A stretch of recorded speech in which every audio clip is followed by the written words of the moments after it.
శాంతి. బాబా సద్గురు రూపంలో మనకు అమూల్యమైనటువంటి శిక్షణలని ఇస్తున్నారు. ఈ ఒక్కొక్క శిక్షణను మనము జీవితంలో అమలు పరుస్తూ శిరస వహించాలి.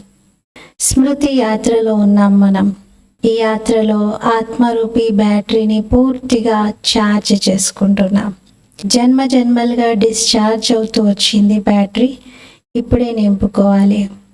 మన రిజిస్టర్ పైన ఎలాంటి మరకలు ఉండకుండా, ఎటువంటి వికర్మలు మన ద్వారా జరగకుండా జాగ్రత్త పడాలి. ఇలాంటి అమూల్యమైన శిక్షణలు ఈరోజు ఇచ్చారు. ఈరోజు బాబా జ్ఞానం యొక్క సారం, ఈ చదువు యొక్క సారం కూడా వినిపించారు. ఒక్క మాటలో మొత్తం చదువు యొక్క సారాంశాన్ని అర్థం చేయించారు. ఇది 23 ఏప్రిల్ మురళి. मीठे बच्चे, बाप जो शिक्षाएं देते हैं उन्हें अमल में लाओ. तुम्हें प्रतिज्ञा कर अपने वचन से फिरना नहीं है, आज्ञा का उल्लंघन नहीं करना है. మధురమైన పిల్లలు, బాబా ఏ శిక్షణలను ఇస్తున్నారో వాటిని అమలు పరచాలి. మీరు ప్రతిజ్ఞ చేసి మాట తప్పకూడదు, ఆజ్ఞను ఉల్లంఘన చేయకూడదు. మధురమైన పిల్లలు, బాబా ఏ శిక్షణలను ఇస్తున్నారో వాటిని అమలు పరచండి. ప్రతిజ్ఞ చేశాక, మాట ఇచ్చాక మళ్ళీ తప్పకూడదు, ఆజ్ఞని అస్సలు ఉల్లంఘించకూడదు. మనుషులు మాట తప్పకుండా ఉండాలి అని రాజ్యాలను కోల్పోయారు. ఒక మనిషికి ఇచ్చినటువంటి మాటకి, మనిషితో చేసిన ప్రతిజ్ఞకే కట్టుబడి ఉండి చూపించారు. అటువంటిది మనం భగవంతుడి ముందు, భగవంతుని యథార్థ అస్తిత్వాన్ని తెలుసుకొని బాబా ముందు ప్రతిజ్ఞ చేస్తాం, బాబాకు మాట ఇస్తాం.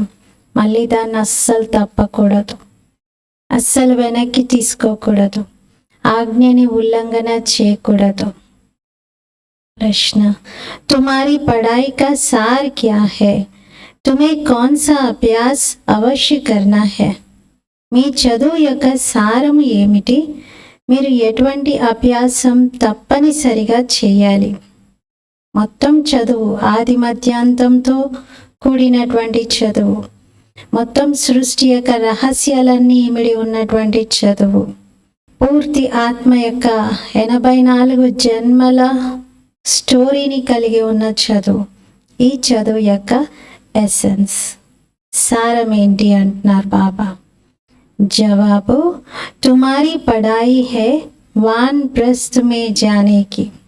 మీ చదువు వానప్రస్థంలోకి వెళ్ళేందుకు ఉంది.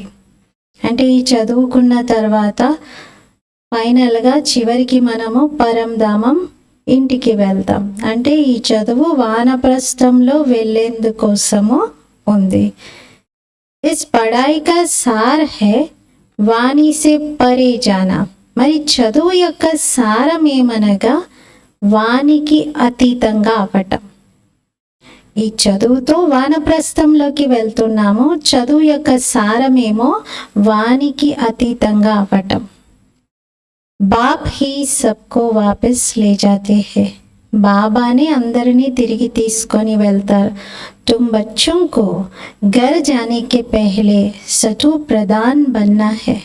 మీరు పిల్లలు ఇంటికి వెళ్ళడానికి ముందు సతో ప్రధానంగా అవ్వాలి. इसके लिए एकांत में जाकर देही अभिमानी रहने की अभ्यास करो. దీనికోసం ఏకాంతంలోకి వెళ్ళి ఆత్మాభిమానిగా ఉండే అభ్యాసమును చేయండి.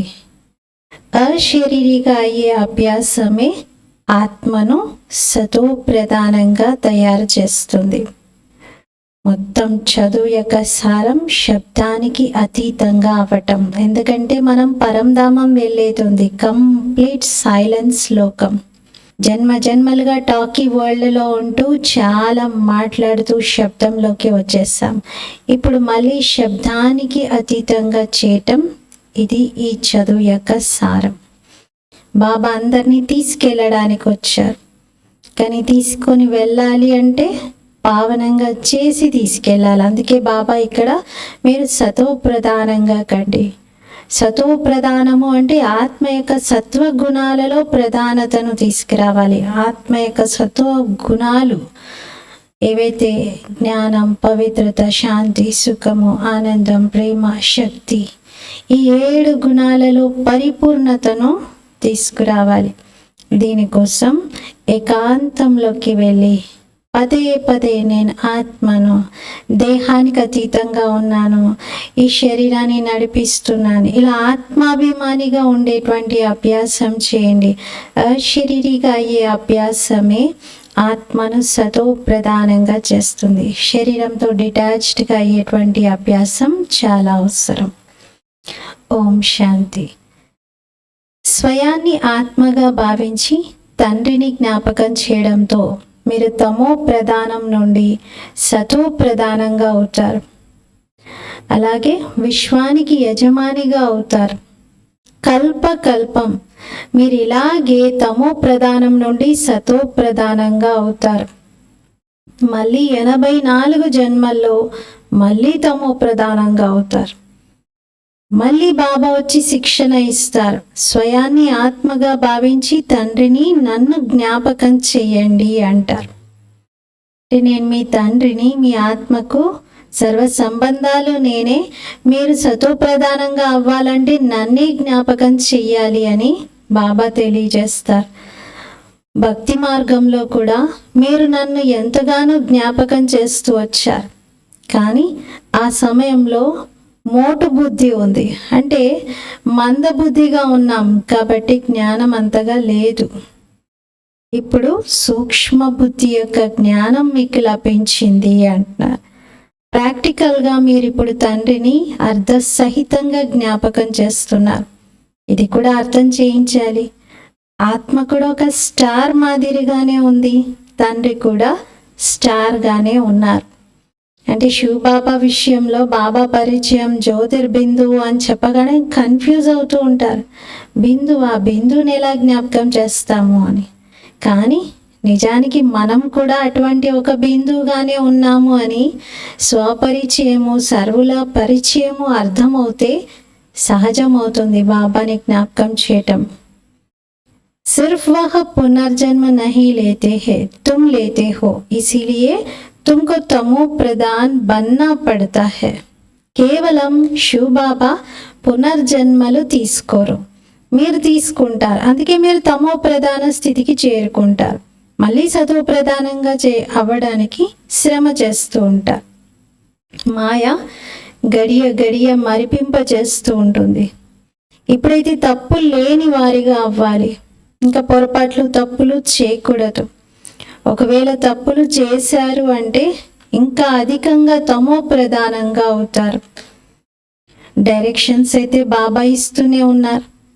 పిల్లలు, ముఖ్యమైన డైరెక్షన్ ఇది. స్వయాన్ని ఆత్మగా భావించి తండ్రినైనా నన్ను జ్ఞాపకం చేయండి. బ్యాటరీని ఛార్జ్ చేసుకోండి. అప్పుడే మీరు సతో ప్రధాన విశ్వానికి యజమానిగా అవుతారు. ఎవరైతే ఫుల్ ఛార్జ్డ్ బ్యాటరీగా ఉంటారో వారే యజమాని అవుతారు. టీచర్ అయితే అందరికీ చదివిస్తున్నారు, కానీ స్టూడెంట్స్లో నంబర్ వారీగా పాస్ అవుతూ ఉంటారు. నంబర్ వారీగా సంపాదన చేసుకుంటారు. మీలో కూడా అంతే, నంబర్ వారీగా పాస్ అవుతారు, మళ్ళీ నంబర్ వారీగా పదవులను పొందుతారు. బాబా అయితే కామన్గా అందరికీ సమానంగా చదివిస్తారు. సిలబస్ అందరికీ ఒక్కటే. ఈ చదువులో దాదీలకైనా, మహారథులకైనా, అష్టరత్నాలకైనా ఒకరోజు కోర్స్ తీసుకొని ఒకటే రోజు అయింది, ఫస్ట్ డే మురళి అయినా సరే, ఎవరికైనా ఇదే క్లాస్. ఇందులో ఎటువంటి భేదభావము లేదు. సమానంగా బాబా అందరికీ చదివిస్తున్నారు. కానీ చదువుకునే వారిలో మాత్రం తేడా ఉంది. బాబాకు పిల్లలు ఎవరైతే మంచి సుపుత్రులుగా, ఆజ్ఞాకారిగా, విశ్వాసపాత్రులుగా బాబా యొక్క ఆజ్ఞను శిరస వహించే వారిగా ఉంటారో వారంటే ఎంతైనా ప్రేమ అధికంగా అనిపిస్తుంది. వారు తప్పకుండా టీచర్ మతం పైనే నడుస్తూ ఉంటారు కదా. అయినా విశ్వానికి యజమానిగా అయ్యే పిల్లల లక్షణాలు ఎక్కడ? ప్రజల్లో దాసదాసీలుగా అయ్యేటువంటి వారి లక్షణాలు ఎక్కడ? తేడా అయితే ఉంటుంది కదా వాళ్ళకి వీరికి. ఎంత రిజిస్టర్ మీద బాగుంటే, మచ్చ లేకుండా ఉంటే అంతగా మార్కులు అధికంగా లభిస్తాయి. అందుకే బాబా పిల్లలకు పదే పదే అర్థం చేయిస్తున్నారు, పిల్లలు తప్పులు చేయకండి. కల్పం క్రితం కూడా నేను ఫెయిల్ అయ్యానేమో అని అలా భావించకండి. ముందే మీరు నేను ఫెయిల్ అయ్యానేమో, అంతకుముందు కూడా ఫెయిల్ అవుతే ఇంక ఇప్పుడు ఎంత ప్రయత్నించినా ఏం లాభం, నేను ఏం పాస్ అవుతాను, ఇంకా నా అదృష్టంలో లేదు అని అలా అనుకోకండి. చాలామంది పిల్లలు మనసులో అనిపిస్తూ ఉంటుంది వాళ్ళకి, నేను సేవ చేయలేకపోతున్నాను కదా, అందుకే నేను ఫెయిల్ అయి ఉంటాను అని అంటారు. బాబా అయితే సావధానపరుస్తూ ఉంటారు, మీరు సత్యుగి సతో ప్రధాన స్థితి నుండి కలియుగి తమో ప్రధాన స్థితికి చేరుకున్నారు. మరి వరల్డ్ హిస్టరీ జాగ్రఫీ రిపీట్ అవుతుంది. సతో ప్రధానంగా అవ్వటానికి బాబా చాలా సహజ మార్గాన్ని తెలియజేస్తున్నారు. ఆ సహజ మార్గం ఏంటి? నన్ను జ్ఞాపకం చేయండి, అప్పుడు వికర్మలు వినాశనం అవుతాయి. మీరు ఎక్కుతూ ఎక్కుతూ అంటే ఉన్నతిని పొందుతూ పొందుతూ సతో ప్రధానంగా అవుతారు. ఎక్కడం ఎప్పుడైనా కూడా నెమ్మది నెమ్మదిగా ఎక్కుతూ ఉంటారు. కాబట్టి తప్పులు చేయకండి అంటున్నారు, జాగ్రత్తగా ఎక్కండి. కానీ మాయ మరిపింపజేస్తూ ఉంటుంది, బాబా ఆజ్ఞను ఉల్లంఘన చేసేలాగా చేస్తుంది. బాబా ఏ డైరెక్షన్స్ ఇస్తున్నారో వాటిని పాటించాలి. ప్రతిజ్ఞ చేస్తారు కానీ మళ్ళీ దానిపైన నడుచుకోరు. అప్పుడు బాబా ఏమంటారు? ఆజ్ఞను ఉల్లంఘించారు కాబట్టి మాట తప్పినట్లే అంటారు. మరి బాబాతో ప్రతిజ్ఞ చేసి తర్వాత దాన్ని అమలు చేయాలి కదా. అనంతమైన తండ్రి ఇస్తున్న శిక్షణలను శిరస వహించాలి కదా.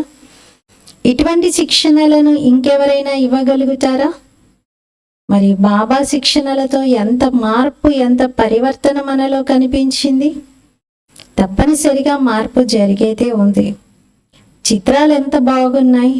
బ్రహ్మ వంశీయులైన మీరే విష్ణు వంశీయులుగా అవుతారు. ఇది కొత్త ఈశ్వరీయ భాష. దీన్ని బాగా అర్థం చేసుకోవాల్సి ఉంటుంది. ఈ ఆత్మిక జ్ఞానం ఇతరులు ఎవ్వరూ ఇవ్వరు. ఇంకే సంస్థ ఇలా లేదు అంటున్నారు. ఒక సంస్థ వారు పేరు పెట్టుకున్నారంట, రుహానీ సంస్థ అని. కానీ వాళ్ళకి అసలు రుహానీ అంటే పదం అర్థం ఏంటో తెలుసా?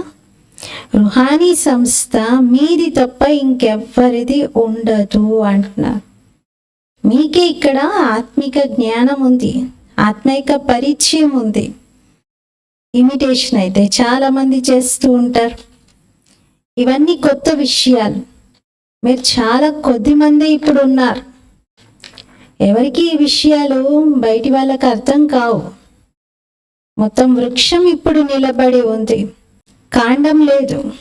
ఫిర్ తుర్ ఖడా హో జాతా హై, తర్వాత మళ్ళీ కాండం నిలబడుతుంది అంటున్నారు. బాకీ టాల్ టాలియా నహి రహేగే, కాకపోతే ఇంకా మిగతా కొమ్మలన్నీ అప్పుడే మొదలవ్వవు అంటున్నారు. కాండం మాత్రమే ఉంటుంది, కొమ్మలు తయారవ్వవు. కొమ్మలు తయారవ్వాలి అంటే ద్వాపర యుగం రావాలి. ద్వాపర యుగంలోనే కదా 3 ట్యూబ్లు వచ్చేస్తాయి అంటారు బాబా. ఇప్పుడైతే అవన్నీ సమాప్తం అయిపోతాయి. అనంతమైన తండ్రి అనంతమైన విషయాలని అర్థం చేయిస్తున్నారు. మొత్తం ప్రపంచం పైన రావణ రాజ్యం ఉంది. ఏ లంకా హే, ఇది లంక. వా లంకా తో సముద్రకే పార్ హే, ఆ లంక అయితే సముద్రం దాటితే వచ్చేస్తుంది. అనంతమైన ప్రపంచము మొత్తం చుట్టూ సముద్రాలతోనే ఉంది. మధ్యలో నేల ఉంది, చుట్టూ సముద్రాలే. ఇదే అనంతమైన ప్రపంచం, ఇదే లంక, బేహద్ లంక. ఇది నలువైపులా నీళ్ళే ఉన్నాయి ఇక్కడ. అవన్నీ హద్దు విషయాలు. లంక అంటే చుట్టూ నీళ్లు ఉంటాయి అని వర్ణించారు. అయితే భారతదేశానికి సమీపంలోనే శ్రీలంక అని ఉంది. దాన్ని రావణుని యొక్క రాజ్యం అనుకుంటారు. బాబా అన్నారలా ఆ ఒక్కటి అంత చిన్నది ఎలా అవుతుంది? రావణ రాజ్యం మొత్తం ప్రపంచంలో విస్తరించి ఉంది. మొత్తం భౌగోళిక స్థితిని మీరు చూస్తే చుట్టూ సముద్రాల మధ్యలో ఉన్న నేలపైన జనులందరూ ఉంటున్నారు. అందుకని దీన్ని అంతటినీ లంక అని అనవచ్చు. అవైతే హద్దు విషయాలు. ఇక్కడ బాబా బేహద్దు విషయాలను అర్థం చేయిస్తున్నారు. ఒక్క తండ్రి మాత్రమే మంచిగా జ్ఞానాన్ని అర్థం చేయించేవారు. ఇది చదువు. ఎప్పటి వరకు ఉద్యోగం లభించదో, చదువు యొక్క రిజల్ట్స్ రావో, అప్పటి వరకు చదువులో నిమగ్నమై ఉంటారు. దానివైపే బుద్ధి నడుస్తూ ఉంటుంది. స్టూడెంట్ పనేమో చదువుకోవటం, చదువులో అటెన్షన్ ఇవ్వటం, టీచర్ పని చదివించటం, నడుస్తూ తిరుగుతూ లేస్తూ కూర్చుంటూ తండ్రి స్మృతిలో ఉండాలి. స్టూడెంట్ బుద్ధిలో ఈ చదువంతా ఉంటుంది కదా.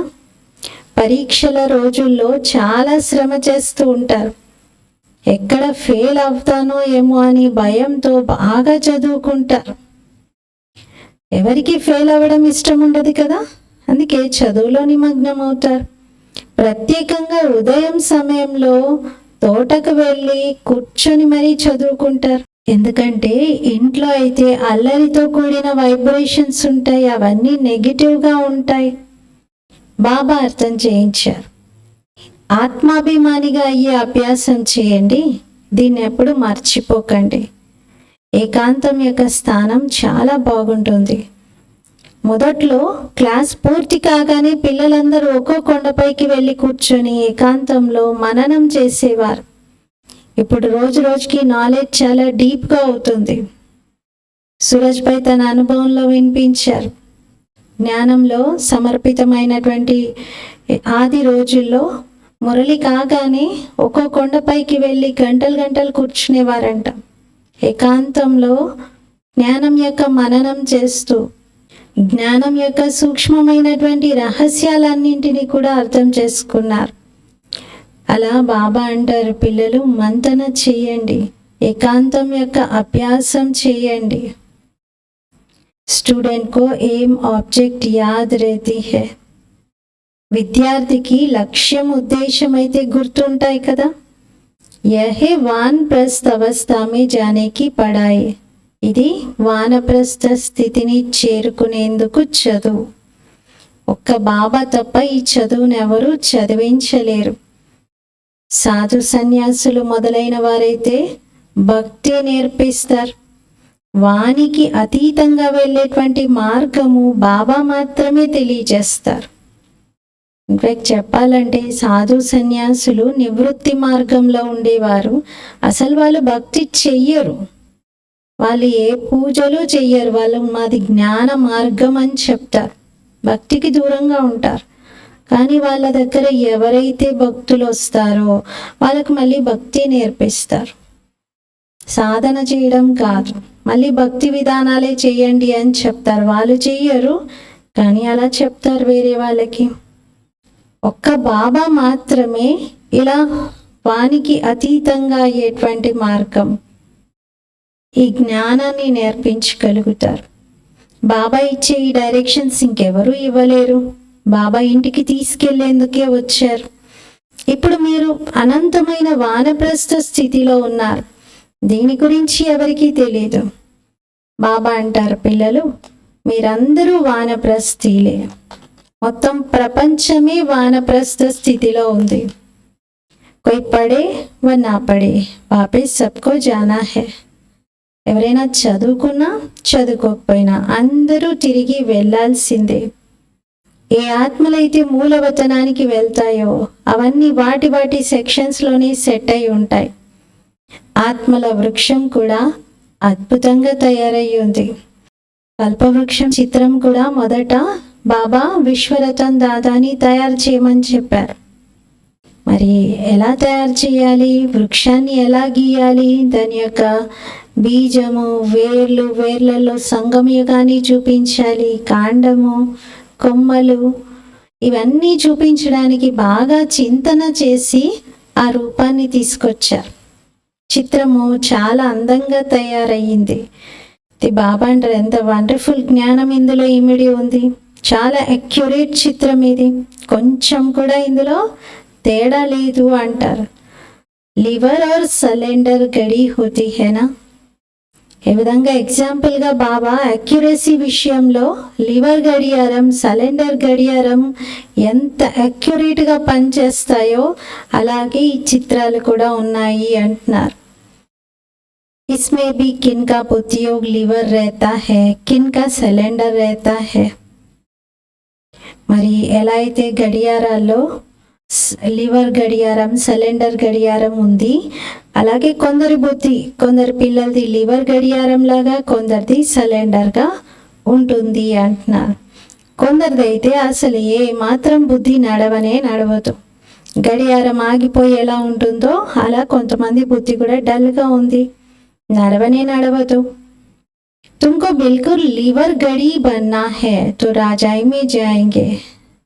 మీరు పూర్తిగా లివర్ గడియారంగా అవ్వాలి, అప్పుడే రాజ్యంలోకి వెళ్ళగలుగుతారు అంటున్నారు. అంటే లివర్ గడియారము యాక్యురేట్గా పనిచేస్తుంది.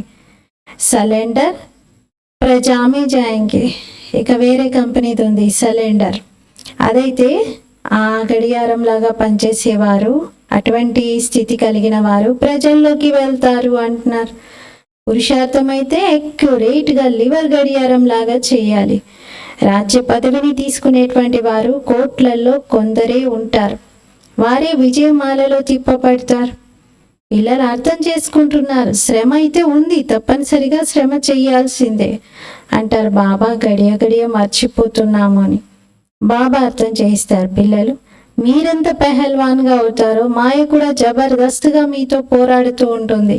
మల్ల యుద్ధం కదా ఇది, ఇందులో కూడా మరి జాగ్రత్త పడాలి. పెహల్వాన్లకు పెహల్వాన్ ఎవరు? శివబాబా మనకి ట్రైనింగ్ ఇస్తున్నారు, కోచింగ్ ఇస్తున్నారు. ఒక మంచి యోధుడిని ఇంకొక యోధుడే గుర్తించగలుగుతాడు అంటారు. ఇక్కడ కూడా అలాగే ఉన్నారు, మహావీర్ పిల్లలు కూడా ఉన్నారు, ఇందులోనూ నెంబర్ వారీగా ఉన్నారు. మంచి మహారథులను కూడా మాయ మంచిగా తుఫాన్లు తీసుకొచ్చి పడేస్తూ ఉంటుంది. బాబా అర్థం చేయిస్తారు, మాయ ఎంత హైరాణ చేస్తుంది, ఎన్ని తుఫాన్లు తీసుకొస్తుంది. మీరు చాలా అప్రమత్తంగా ఉండాలి, ఏ విషయంలోనూ ఓడిపోవద్దు. మనసులో తుఫాన్లు ఎన్ని వచ్చినా సరే కర్మేంద్రియాలతో మాత్రం చేయకూడదు. తుఫాన్లు వచ్చేదే మిమ్మల్ని పడేసేందుకు. మాయ యుద్ధం చేస్తుంది మీతో. ఒకవేళ మాయతో యుద్ధమే లేకపోతే మీరెలా పహల్వాన్గా అవుతారు? మాయా తుఫాన్లను మీరు అస్సలు లెక్క చేయకూడదు. కానీ నడుస్తూ కర్మేంద్రియాలకు వశమైపోయి వెంటనే పడిపోతారు. ఇక్కడైతే బాబా రోజు అర్థం చేయిస్తారు, కర్మేంద్రియాలతో వికర్మలు చేయకూడదు, నియమ విరుద్ధమైనటువంటి పనులు చేయడం మానండి, లేకపోతే పైసకు కూడా కొరవగానటువంటి పదవిని పొందుతారు. లోపల స్వయానికి అర్థమవుతుంది నేను ఫెయిల్ అయిపోతాను అని. మరి అందరం ఇంటికి వెళ్ళేది ఉంది, ఫెయిల్ అవుతే ఇంకొకసారి రాయడానికి అవకాశం ఉందా? ఇక్కడ పరీక్ష ఇంకొకసారి అటెంప్ట్ ఇస్తాను అంటే కుదరదు. మీరు నన్ను జ్ఞాపకం చేసినట్లయితే ఈ స్మృతి కూడా ఎప్పుడు వినాశనం అవ్వదు. కొద్దిగా జ్ఞాపకం చేసినా కూడా సరే ఈ స్మృతి యొక్క ఫలం మీకు దొరుకుతుంది. ఏంటి? స్వర్గంలోకి వచ్చేస్తారు. కొద్దిపాటి జ్ఞాపకంతో కూడా ఏదో ఒక పదవి అయితే తీసుకుంటారు. చాలా అధికంగా జ్ఞాపకం చేస్తే ఇంకా ఉన్నతంగా పదవిని పొందుతారు. ఇది కూడా మీకు అర్థమవుతుంది. ఏ విషయాలు కూడా ఇక్కడ గుప్తంగా ఉండవు, అన్నీ ప్రత్యక్షమవుతాయి. ఎవరెవరు ఏం చేస్తూ ఉన్నారు అన్నీ తెలిసిపోతాయి. మనకు కూడా అర్థమవుతుంది. ఒకవేళ మనం ఇప్పటికిప్పుడే హార్ట్ ఫెయిల్ అయి చనిపోతే ఏం పదవిని పొందుతాం? బాబాని అడిగితే చెప్పగలుగుతారు. ముందు మీకే తెలుస్తుంది అంటున్నారు. వినాశనం ఎదురుగా ఉంది, తుఫాన్లు, చాలా కుంభపోత, వర్షము, ప్రకృతి వైపరీత్యాలు, అవేం మిమ్మల్ని అడిగి రావు అంటున్నారు. అవన్నీ విజృంభిస్తాయి. ఇప్పుడు చూస్తున్నాం కదా ప్రకృతి యొక్క విలయ తాండవం ఎలా జరుగుతుందో ప్రత్యక్షంగా టీవీలో రోజు చూస్తున్నారు. ఎట్లా కొన్ని దేశాలు పూర్తిగా కొట్టుకుపోతున్నటువంటి స్థితిలోకి వచ్చేసాయి. వినాశనం ఎదురుగా ఉంది. ఇదంతా చాలా పెద్ద పరీక్ష. ఎవరైతే పాస్ అవుతారో వారు ఉన్నత పదవిని పొందుతారు. రాజులు అనేవారు తప్పనిసరిగా తెలివైన వారై ఉండాలి, అప్పుడే కానీ ప్రజలను బాగా సంభాళించగలుగుతారు.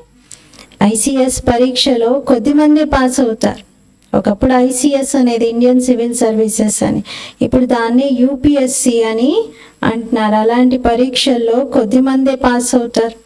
బాబా మీకు చదివించి స్వర్గానికి యజమానిగా సతో ప్రధానంగా తయారు చేస్తున్నారు. మీకు తెలుసు సతో ప్రధానం నుండి మళ్ళీ తమో ప్రధానంగా అవుతారు. ఇప్పుడు బాబా స్మృతితో మీరు సతో ప్రధానంగా అవ్వాలి. పతిత పావనుడైన తండ్రిని జ్ఞాపకం చెయ్యాలి. బాబా అంటారు మన్మనాభవ. ఇది అదే గీత ఎపిసోడ్. డబల్ కిరీటధారిగా తయారు చేసేటువంటిది గీతనే. తయారు చేసేవాడు కూడా శివ్ బాబా. మీ అందరి బుద్ధిలో మొత్తం నాలెడ్జ్ ఉంది. ఎవరైతే మంచి బుద్ధిమంతులుగా ఉంటారో వారిలో ధారణ కూడా చాలా బాగా జరుగుతుంది. అచ్చా, मीठे मीठे सिखिलते बच्चों प्रति माता पिता बाप दादा का याद प्यार और गुड मॉर्निंग. रूहानी बाप के रूहानी बच्चों को नमस्ते.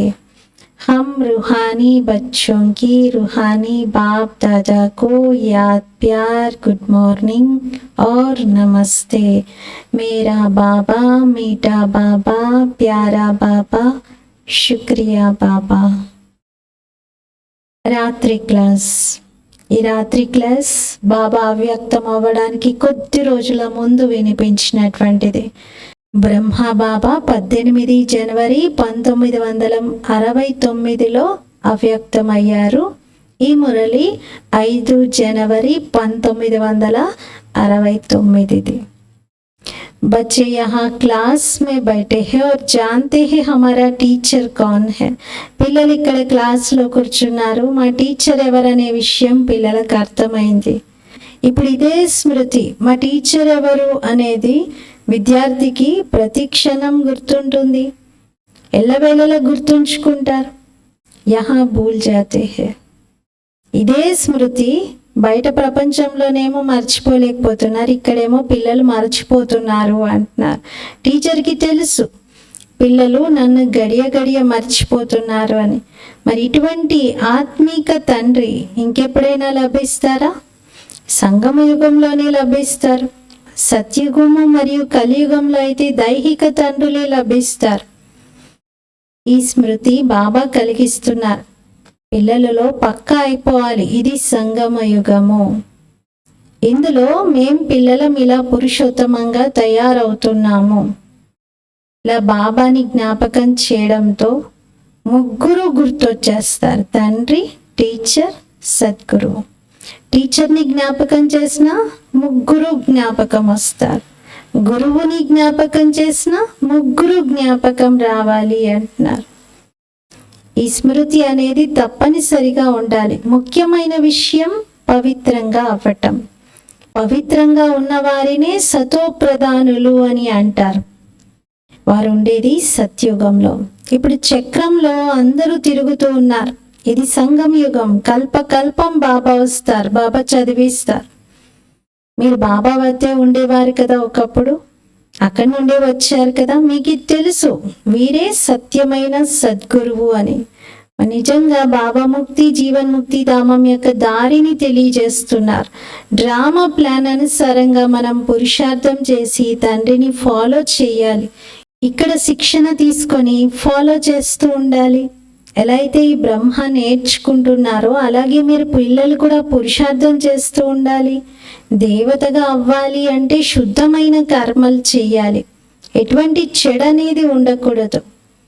और बहुत खास बात है बाप को याद करने की. మరి ఇంకా చాలా స్పెషల్ విషయం ఏమిటి అంటే మీరు బాబా స్మృతిలో ఉండాలి. మీకు అర్థమవుతుంది కదా, బాబాని మర్చిపోతూ వచ్చాం, బాబా శిక్షణల్ని కూడా మర్చిపోతూ వచ్చాం, స్మృతి యాత్రని కూడా మర్చిపోయాం. బాబాను మర్చిపోవడంతో జ్ఞానం కూడా మర్చిపోతాం. నేను స్టూడెంట్ని అనే విషయం కూడా మర్చిపోతారు. జ్ఞాపకం ఉంటే ముగ్గురిని జ్ఞాపకం చేయాలి కదా. తండ్రిని జ్ఞాపకం చేయాలి, టీచర్ సద్గురువుని కూడా జ్ఞాపకం చేయాలి. శివబాబాని జ్ఞాపకం చేస్తున్నారంటే తోడుగా దైవీ గుణాల ధారణ కూడా చేయాలి. బాబా స్మృతి ఒక చమత్కారము ఎంతైతే బాబా పిల్లలకు నేర్పిస్తున్నారో అంతగా ఇంకెవరు నేర్పించలేరు. బాబా మనకి ఎలాంటి కర్మలు చేస్తే మీరు మనుషుల నుండి ఎగ్దం పూర్తి దేవతగా అవుతారో కూడా చెప్పేస్తున్నారు. తమో ప్రధానం నుండి సతో ప్రధానంగా ఈ జన్మలోనే తయారవ్వాలి. తమో ప్రధానంగా అవ్వడంలో కల్పమంతా పట్టింది మనకి. ఎప్పుడు సత్యుగం నుండి మొదలయ్యి నెమ్మదిగా కొంచెం అంశం కాస్త నెమ్మదిగా చేరుతూ వచ్చింది. అలా స్లోగా మన యొక్క ప్యూరిటీ లెవెల్ తగ్గుతూ తగ్గుతూ తగ్గుతూ ఇప్పుడు కంప్లీట్ తమో ప్రధానంగా అయిపోయాం. పూర్తి కల్పం పట్టింది తమో ప్రధానంగా అవ్వడానికి, కానీ ఇప్పుడు సతో ప్రధానంగా అవ్వడానికి 1 సెకండ్ అంటారు బాబా. ఇప్పుడు ఈ ఒక్క జన్మలోనే సతో ప్రధానంగా అయ్యే శ్రమ చేస్తాం. ఇందులో ఎవరెంత శ్రమ చేస్తే అంత ఉన్నతంగా అవుతారు. మొత్తం ప్రపంచంలోని వాళ్ళందరూ శ్రమ చెయ్యరు కదా, ఇతర ధర్మాల వాళ్ళు ఎందుకు శ్రమ చేస్తారు? వాళ్ళైతే వెళ్ళి వాళ్ళ సెక్షన్లో ఉండిపోతారు. వాళ్ళ ధర్మం ఆత్మ ఎప్పుడైతే ధర్మాన్ని స్థాపన చేస్తుందో ఆ తర్వాత నెమ్మది నెమ్మదిగా వాళ్ళు క్రిందకు వస్తారు. పిల్లలకి బాబా అన్నీ సాక్షాత్కారం చేయించారు. ధర్మస్థాపకులు వస్తారు, పాత్ర వహిస్తారు. ఫలానా ఫలానా డ్రెస్లో వాళ్ళు కూడా పరకై ప్రవేశం చేస్తారు. ఏ విధంగా బాబా చెప్తారు, సిద్ధార్థుని శరీరంలో బుద్ధుని ఆత్మ ప్రవేశించింది.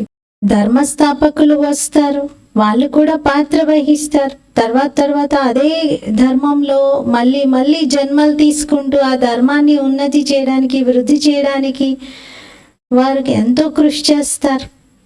వాళ్ళ ఆత్మ కూడా చివరికి తమో ప్రధానంగా అయిపోతుంది. మన వివేకం ఏం చెప్తుంది అంటే, ఎవరైతే సతో ప్రధానంగా అవుతారో వాళ్ళందరూ తమో ప్రధానంగా అవ్వాల్సిందే. మళ్ళీ ఇప్పుడు సతో ప్రధానంగా అయ్యే పురుషార్థం కూడా వాళ్ళు చేస్తారు. పవిత్రత, దానం బాబా నుండే తీసుకుంటారు. అందరూ పిలుస్తూ ఉన్నారు, ఇక్కడికే బాబాను వచ్చి అందరూ లిబరేట్ చేయండి అని కోరుతారు. బాబాను అందరూ పిలుస్తూ ఉన్నారు, బాబా అందరినీ ఇంటికి తీసుకెళ్ళండి, ఇంకా చాలు, ఆట బాగా ఆడేసాము, ఇంకా అయిపోయింది, ఇంకా మమ్మల్ని ఇంటికి తీసుకెళ్ళండి అని తండ్రిని వేడుకుంటున్నారు. గైడ్గా కండి అంటున్నారు. ఇదైతే డ్రామా ప్లాన్ అనుసారం ఉంది. అందరినీ బాబా ఎలా అయినా ఇంటికి తీసుకొని వెళ్తారు. అనేక సార్లు మీరు ఇంటికి వెళ్ళారు. కొందరైతే పూర్తిగా 5000 సంవత్సరాలు క్రిందనే ఉంటారు, క్రిందనే పాత్ర వహిస్తారు. కొందరిది 5000 సంవత్సరాలు ఇంట్లోనే పాత్ర. అంటే ఆన్ అన్ యావరేజ్గా బాబా చెప్తున్నారు, అంతిమంలో వచ్చి జన్మ తీసుకునేటువంటి వారు దాదాపుగా 4999 సంవత్సరాలు పరంధామంలోనే ఉంటారు. ఆ ఒక్క సంవత్సరం కోసం మాత్రమే క్రిందికి వస్తారు. ఆ క్రిందికి వచ్చిన దాంట్లో మరి గర్భంలోనే కొన్ని నెలలు గడిచిపోతాయి, తర్వాత బయటికి వచ్చాక కొన్ని నెలలు, అంతే. వాళ్ళ యొక్క మొత్తం జన్మల పాత్ర క్లోజ్. డ్రామాలో చాలా స్వల్పమైనటువంటి పాత్ర. రావడం అయితే తప్పదు, ఎవరికి రావాల్సిందే. అలాగే కొందరి పాత్ర ఎలా ఉంది అంటే, పరంధామంలో కొద్ది సమయమే ఉంటారు. ఏ విధంగా నెంబర్ 1 ఆత్మ ఉన్నారు, మరి సత్యుగం ఆదిలో వచ్చేటువంటి ఆత్మలు ఉన్నారు. వాళ్ళు చాలా కొద్ది సమయం మాత్రమే పరంధామంలో ఉంటారు, వెంటనే క్రిందకు వస్తారు. మొత్తం 4999 సంవత్సరాలు ఈ భూమి పైన వారు పూర్తి పాత్రను పోషిస్తారు. ఇలా బాబా లెక్కలు తీసి చెప్తున్నారు. పిల్లలు, మీకు నిశ్చయం ఉంది కదా, మీరే 83, 84 జన్మలు తీసుకున్నారు. ఎవరైతే చాలా చురుకుగా ఉంటారో వారు తప్పకుండా మొదటే వస్తారు. అచ్చా, మీఠే మీఠే रूहानी बच्चों ప్రతి యాద్ ప్యార్ और గుడ్ నైట్. ధారణ కోసం ముఖ్య సారం. ఫస్ట్ పాయింట్, సతో ప్రధానంగా అయ్యేందుకు స్మృతి యాత్రతో బ్యాటరీని ఛార్జ్ చేసుకోవాలి. పొరపాట్లు లేని వారిగా అవ్వాలి. రిజిస్టర్ని మంచిగా ఉంచుకోవాలి, ఎటువంటి తప్పులు చేయకూడదు. సెకండ్ పాయింట్, ఎలాంటి నియమ విరుద్ధమైన కర్మలు చేయకూడదు. మాయా తుఫాన్లను లెక్క చేయకుండా కర్మేంద్రియ జీత్గా కావాలి. లీవర్ గడియారం సమానంగా అక్యురేట్ పురుషార్థం చేయాలి. ఫస్ట్ పాయింట్లో బాబా బ్యాటరీని నింపుకోండి, ఎలాంటి తప్పులు లేని వారిగా కండి, పొరపాట్లు లేని వారిగా కండి, తప్పులు చేయకూడదు, రిజిస్టర్ పై మరకలు ఉండకూడదు, మంచిగా నీట్గా ఉండాలి మన రిజిస్టర్. ఇలా బాబా పిల్లల క్యారెక్టర్ పైన అటెన్షన్ ఇవ్వడానికి ఈ విషయాలని చెప్తున్నారు ధారణలో. ఇంకా దానిపైన అటెన్షన్ని పెంచుతూ సెకండ్ పాయింట్లో నియమ విరుద్ధమైన పనులేమీ జరగకూడదు అంటున్నారు. మాయ పరీక్షించడానికి తుఫాన్లు తీసుకొస్తుంది, కానీ మీరు కర్మేంద్రియాలతో తప్పులు చేయకూడదు. మనసులో వచ్చిన స్థూలంగా కర్మ రూపంలో జరగకూడదు. అది పురుషార్థం లివర్ గడియారం లాగా యాక్యురేసీతో చేయాలి అంటున్నారు. वरदान: सेवा द्वारा खुशी, शक्ति और सर्व की आशीर्वाद प्राप्त करने वाली पुण्य आत्मा भव. సేవ ద్వారా సంతోషము, శక్తి మరియు సర్వుల ఆశీర్వాదాన్ని ప్రాప్తించుకునేటువంటి పుణ్యాత్మా భవ. వివరణ: సేవకు ప్రత్యక్ష ఫలం సంతోషం మరియు శక్తి లభిస్తుంది. సేవ చేస్తూ ఆత్మలను బాబా వారసత్వానికి అధికారిగా తయారు చేయటం ఇది పుణ్య కర్మ. ఎవరైతే ఈ పుణ్యం చేస్తారో వారికి ఆశీర్వాదం తప్పనిసరిగా లభిస్తుంది. సర్వ ఆత్మల యొక్క హృదయాలలో సంతోషం యొక్క సంకల్పాలు ఉత్పన్నమవుతాయి. ఆ శుభ సంకల్పాలు ఆశీర్వాదాలుగా మారుతాయి మరియు భవిష్యత్తు కోసం కూడా జమ అవుతాయి. కాబట్టి సదా స్వయాన్ని సేవాదారిగా భావించి సేవ యొక్క అవినాశీ ఫలం సంతోషం మరియు శక్తిని సదా తీసుకుంటూ ఉండాలి. బాబా నిన్నటి వరదానంలో కూడా నిస్వార్థమైన సేవ చేయండి, నిర్వికల్ప స్థితి ఉండాలి అన్నారు. ఈరోజు సేవ చెయ్యాలి, ఆశీర్వాదాలని పొంది పుణ్యాత్మగా అవ్వాలి అని చెప్తున్నారు. స్లోగన్: मनसा वाचा की शक्ति से विघ्न का पर्दा हटा दो तो अंदर कल्याण का दृश्य दिखाई दे. మనసా వాచ శక్తితో విఘ్నం అనే తెరను తొలగించండి, అప్పుడు లోపల కళ్యాణం యొక్క దృశ్యం కనబడుతుంది. మనసా వాచ శక్తితో విఘ్నం అనే తెరను తొలగించుకోండి, అప్పుడు లోపల ఉన్న కళ్యాణం అనే దృశ్యం కనబడుతుంది. ఏదైనా కర్టెన్ ఓపెన్ చేయగానే దృశ్యం కనబడుతుంది కదా. బాబా ఏమంటున్నారంటే ఏదైనా విఘ్నం వచ్చిందంటే అదొక కర్టెన్ అనుకోండి. ఆ విఘ్నం యొక్క తెరను తొలగించండి. లోపల ఏం కళ్యాణం ఉందో, ఎందుకు ఆ ప్రాబ్లం వచ్చిందో, ఆ ప్రాబ్లం రావడం ద్వారా మనకి కలిగే మంచి ఏంటో అర్థమవుతుంది. అప్పుడు ముందే దాని పట్ల నెగిటివ్ భావన పెట్టుకొని నాకెందుకు ఇన్ని సమస్యలు వస్తున్నాయి, నాకే ఎందుకు ఇలా జరుగుతుంది అని ఆలోచించడానికి బదులుగా మనసా వాచా శక్తి. మనసా శక్తి ఏంటి? శుభ భావన యొక్క సంకల్పాలు చేయడం. వాచా శక్తి ఏంటి? మంచి జ్ఞానం యొక్క దానం చేయటం. ఈ రెండు శక్తులతో విఘ్నాల తెరను తొలగించుకోండి. ఎవరికైనా మనం జ్ఞానదానం చేస్తే మనకు ఆశీర్వాదాలు లభిస్తాయి. ఇండైరెక్ట్గా ఆ ఆశీర్వాదాలు పుణ్యాన్ని జమ చేస్తాయి. అలా విఘ్నం తెరని తొలగించుకోవచ్చు. లోపల ఏ కళ్యాణం ఉంది అనేది అప్పుడు ఆ దృశ్యం ద్వారా మనకు కనబడుతుంది. ఈరోజు స్వమానము: నేను పుణ్యాత్మను, నేను పుణ్యాత్మను. ఓం శాంతి.